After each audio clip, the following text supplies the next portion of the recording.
Okay, 7, this was the answer to your question. So this is a weird math thing. Here's a circle, right? Oh, you drew it. If you put a dot at a random point, and then draw a line to lots of points around the edge of the circle. So if I move this, you guys see how it kind of moves? Okay. Please note the little red dots. What are the little red dots? Yeah, those are the midpoints of all these lines. Okay, so if you let this go... Oh no, it rotates the whole way. That's not what I wanted. Okay, so right now, what's happening? All these lines are rotating around their midpoints. You guys see that? Okay, so let me put the kibosh on that for a second and find my rotate function. Did you watch that 3 blue, 1 brown video?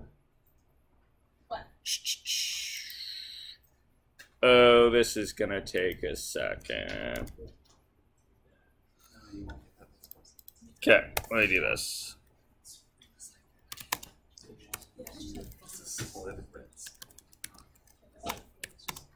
Oh, wait. Where's the incrementation? That.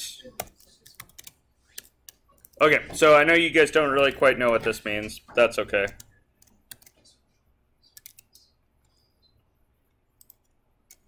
All I'm doing here is trying to stop this thing when it gets to theta's 90.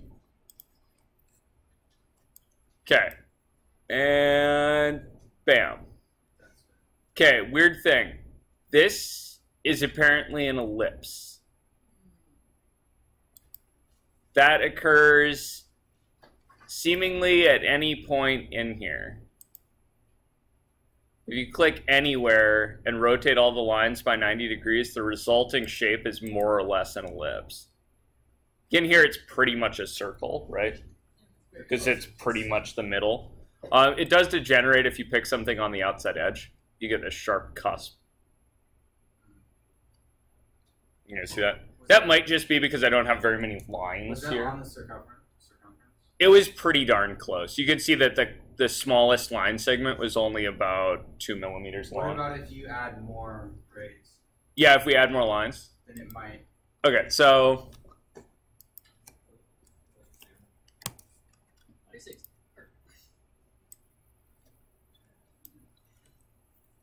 Poor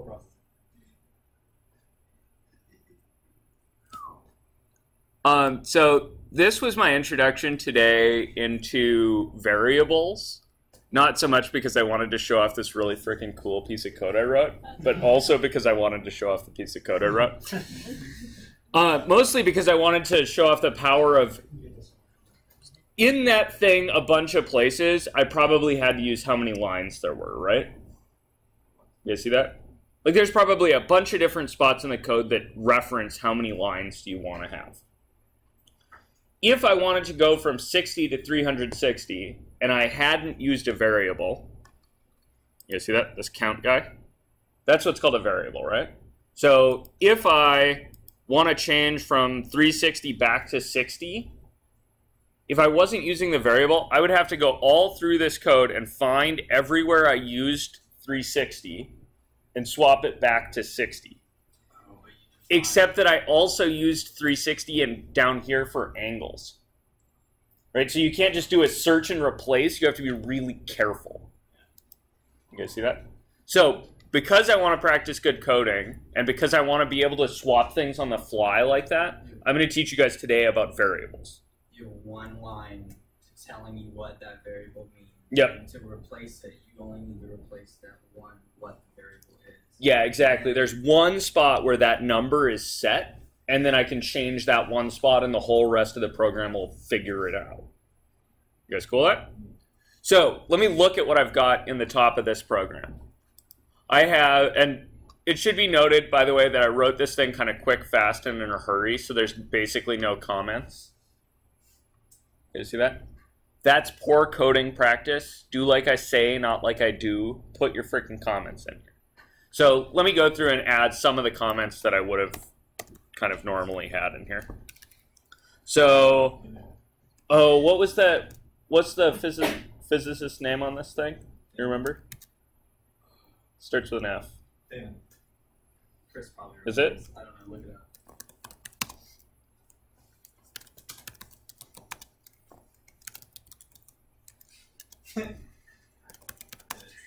It's his fourth lecture. Okay, Feynman physics thing with circles. Date. I made this on. Oops. I made this on 9/1.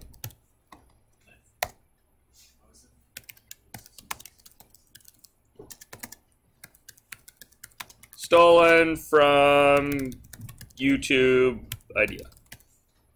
Whoops, that's not a sentence.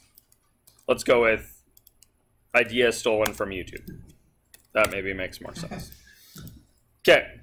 All right. So now this is the variable portion of the lecture. So this is the part I expect you to pay attention to and understand. All right.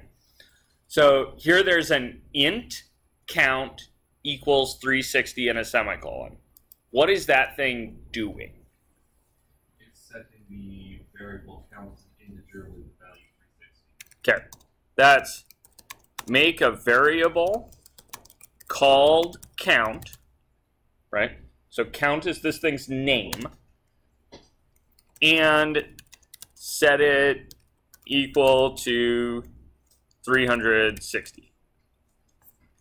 Okay, the set it equal to 360 part of this can also be referred to as initialize. I think it's spelled right. So that's initializing the variable count. Is cool, right? Is there a reason this variable stuff isn't in the setup section? Not particularly. Oh. It's also specifically an integer. Yes, sorry, there is. The reason that this is outside of the setup is that these I want to be global variables. I want them to be accessible in both the setup portion and the draw portion. You guys don't know about portioning code yet. That's probably new. But you might notice here that there's a part of the code that says void setup, and then down here later there's a part that says void draw. Those are two chunks of this code. One of them is gonna make the window stuff happen, and the other one's gonna make that animation stuff happen. I think I learned that last time based on the mistakes I made more than the successes. Yep, and that's totally fine. Right now, I don't care if you understand why these are here or what they're doing. That's totally okay. Mostly right now, I just want to get through the variable stuff. So I've got a count that's set equal to 360. What's this next thing? Oh, whoops. Make a what kind of variable was that? What's count? An integer. It's an integer. What's an integer? It's Positive positive whole number. Numbers that are convenient for us to It's like a positive whole number. Positive whole numbers are integers. It's positive whole numbers and negative whole numbers and 0. It's positive whole numbers and negative whole numbers, and 0 is a whole number. So it would be the counting numbers, 0, and minus the counting numbers. Is all on board with that? So is pi one of these? No. Is the square root of 2 one of these? No. Is 7 one of these?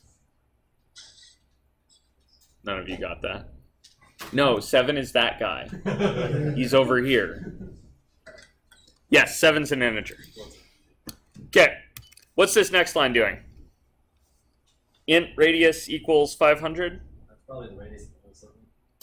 Oh, that seems like it would be reasonable, right? So that makes an integer variable called radius and initializes it to 500. This is a bit much for the counting or for the commenting. Right, there's I'm going a little bit over the top with my comments today. What's int mx doing? Creating an integer called mx. Yep.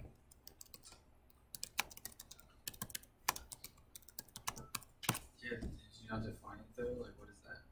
Yeah, you'll notice that processing doesn't require you to initialize all your variables. You can just make a variable and then initialize it later.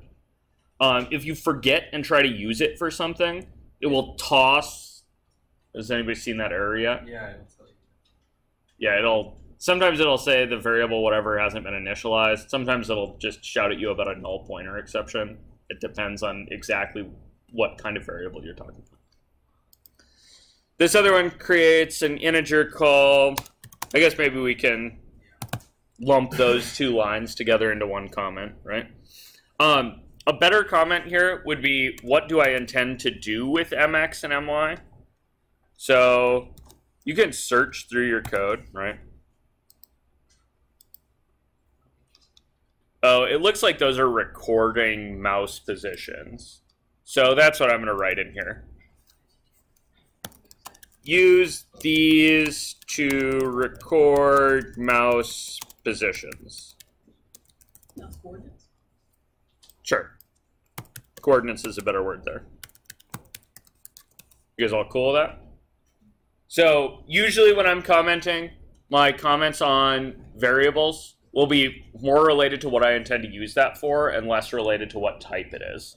How did you search in the code? How did you look? I did Control F, and then I typed what I was looking for. Okay, so Control F will bring it up. Yeah, so like if I was looking for, let's see, later down here, I have another line. You guys see this guy? Oh, you can't. Boolean press equals spot false. I don't know why my screen's kind of dorked. The bottom scroll bar. No. Yeah. Oh, cool. Okay, so Boolean pressed. Over your mouse click? Yeah, that's gonna be something about the mouse click, right? What's a Boolean? Does anybody know? True or false. Nice. So this is like a really short integer. Right? Like integers can be all the numbers from minus whatever the computer can hold to plus whatever the computer can hold. This thing does either 0 or 1, which we usually record in the code as true or false, and I encourage you to think about it as true or false. You guys cool with that? Does it continue with 0, 1, 10, 11, 100, 101, 110, 111? No. This is not counting in binary. Counting. Nope, this is simply true or false. Can you use binary like that as well? Is Yeah. there a command for that? Yeah, we can certainly parse things into binary if you want. We're not going to do that till later. Way at the end of the semester, we'll play with that. Let's see. So this thing makes a Boolean pressed to record if the mouse has been pressed. Did you initialize this mouse? I initialized it right there. Oh, so Boolean pressed is already in the. No, so this is a special Boolean that I made called pressed. There is also a Boolean that the processing has built into it called Mousepressed, which you'll see right here. Mouse press. So that's if the mouse pressed, like if the mouse is pressed, then something happens. And one of the things that happens is pressed becomes true. You guys see that? How come you didn't just use How come I just didn't use mouse pressed? Yeah. pressed equals true? So the reason for that is I wanted it to draw after you let go of the mouse. Oh, And the mouse pressed variable updates all the time. gotcha. So if you let go, the mouse pressed variable becomes false. That's way far afield, okay? I just want you to know that there exist some variables that are already in the code, or that processing already knows about, maybe is a better way to say that, and mouse pressed is one of them. Do you guys see a couple others right here? There's a couple other variables right here that processing already knows about. Mouse X, mouse Y. Yeah, apparently it has a mouse X, mouse Y variable. What do you expect that those do? Orders the mouse. Yeah, those probably keep track of where the mouse is when it's over the window. What do you got, Chris? Did you initialize MX and as integers or as floats? They're ints. So round. Yeah, now my belief is that the mouse X and mouse Y built-ins are... You guys get to read my email there briefly. So processing mouse X. My belief is that they're integers as they stand because they're tracking what pixel it's over. Right. Current horizontal position, blah, blah, blah. Oh, it's not going to tell us. It Okay. says the system variable mouse X always contains the current horizontal coordinate of the mouse. Yeah, and I believe that's counted in pixels, but I'm not sure. So how would I check? Yeah, I need to like try it somehow, right? So I'll show you guys a method for try it in a minute. Isn't it how it keeps track of the line? It'd be the same concept on whatever axis the line uses to graph. Yeah, it's whatever the lines use. My belief is that line, and this is one of the things you guys need to get used to about computer science. Like sometimes I don't know all the ins and outs, and I have to go look or build a little experiment to try. Couldn't it also be that there's a default, Type. type of grid? Yep. And then you could program your own scale for that grid, even You to the point where you certainly can. Where- each step would be a different size, or changing the dx or the dy kind of thing. Yeah, you can definitely make dynamic adjustments to window scales and stuff. Processing by default keeps track of positions, I believe, in integers of pixel when it's reading them. But we'll check later. Would that mean, though, the difference in computer pixelation would change the screen, like change your graph and your grid? Yeah, it's definitely Pixels, the pixelated. screen you're using. Yeah, It seems like but everything's displayed on your screen, right, which is pixelated. Yeah. So you're never going to get around the yeah, but pixelation the issue. difference in pixelation would change like the way it looks. Like, Yeah. Yeah, and I'll show you some of that stuff later. Okay, so right now I was learning about Booleans. Okay, Booleans are either true or false. Use them to turn stuff on and off, right? Like, that seems like a reasonable thing. Power button. Yeah, basically. It uses their symbols too, the 0 and the 1 kind of combined. Yeah. So, what's this thing? I have no idea.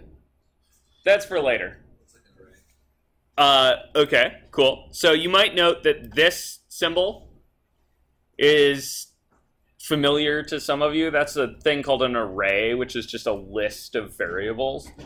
This is a funky one, because this is an object array. Don't sweat it. We'll talk about it later.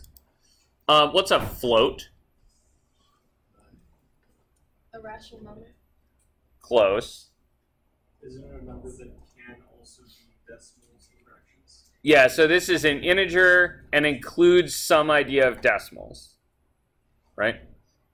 So there's some subtlety built in here in that the computer always rounds. So Arabella's right, it's always a rational number. But I want to talk about stuff like pi. Pi is not a rational There's real number. numbers? It's a real number. So I would say that the floats are representing the idea of real numbers, but they're being rounded by the computer. Does that make sense? Like, I want pi to fit in here. It doesn't actually fit in here, so we round it and then we force it to fit. It goes out to like 6 or 8 decimal places. I have no idea. It's got some built-in degrees of precision to it. It's, yeah, maybe 8 decimal places or something. If we wanted something more precise, there's a... Anybody, Chris, do you remember? Long or double? Which one is it? One of them's the big integer type, and the other one's the big float type. I thought it was long, but I could be wrong. I think it's long. Let's look. So if you're not sure, right, and you want to look, go look. Long.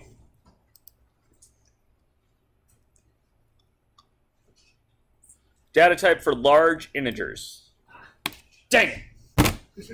Okay, so if I wanted a bigger float, like a float with more precision, like I wanted pi to better precision, I would use a double there.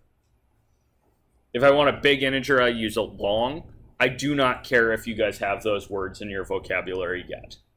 Okay? So for right now, the ones I want you to have are integer, right? Boolean, float. That's like 90% there. And that's most of the ones you're going to use. So it should be noted that there are a couple others. String.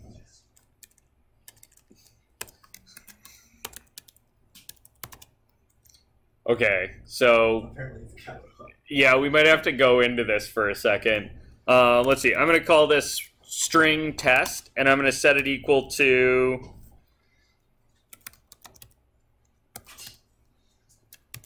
and now I'm going to have to remember how to do this. Blah, blah. Okay, so now it's yelling at me because it's like the class blah blah does not exist. So I have to remember how to.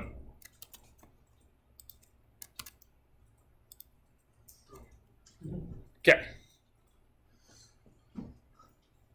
All right. So what's a string then? A string is like some text stuff, right? So it's technically a list of characters. And it should be noted that it's yelling at you about the capitalization for a really, really bizarre reason, which we'll talk about later. So I'm just going to straight up lie to you about this one. Just pretend it's a variable for now. It'll be fun. There's another one, which is a character. So I'm going to make a character called letter that's going to store A for right now. Oh, look at that. Type mismatch. The heck is that about? You put it in quotes, it tells it the string, but it's not. It's supposed to be a character. Exactly. The variable A does not exist. Oh, geez. So just one of those, yeah. That's dumb. Okay, so this is a problem. This is a thing you all have to remember. When you're making strings, you have to have double quotes, and the string has to be capitalized. When you're making characters, it's single quotes. Is all good with this? Yep. Okay, I'm going to take a few of these things over to a blank processing sketch and mess with them. But that was maybe, oops. Let me call that the introduction to variables.